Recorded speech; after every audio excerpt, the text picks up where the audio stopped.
قرآن مجید کا 31واں سورہ سورہ لقمان۔ سورہ لقمان کے متعلق چند مختصر نکات۔ بسم اللہ الرحمن الرحیم۔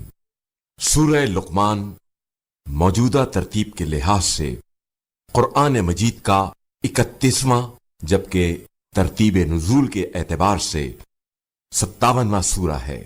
یہ سورہ مکہ مکرمہ میں نازل ہوا۔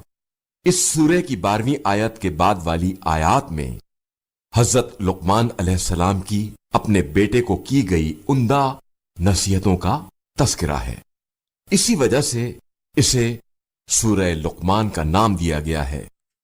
اس سورہ میں جن موضوعات کو اہمیت کے ساتھ بیان کیا گیا ہے، ان میں حضرت لقمان علیہ السلام کی اپنے بیٹے کو کی گئی نصیحتوں میں والدین کی تعظیم، نماز و صبر کا حکم اور غرور کی مذمت شامل ہیں۔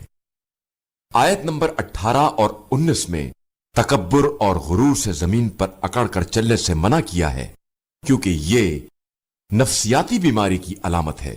یعنی جس شخص کی شخصیت میں خلا ہوتا ہے وہ اسے غرور کے ذریعے پر کرنے کی کوشش کرتا ہے، اور ایسی حقیرانہ چال چلنے سے بھی منع کیا ہے جو وقار کے خلاف ہو، بلکہ اپنی چال کو اعتدال پر رکھنے اور آواز کو دھیمی رکھنے کا حکم دیا ہے، کیونکہ یہ شخصیت پر اعتماد اور انسان کے مہذب ہونے کی علامت ہے۔ جو شخص ہر رات اس سورے کی تلاوت کرے، خدا اسے شیطان کے شر سے محفوظ رکھے گا۔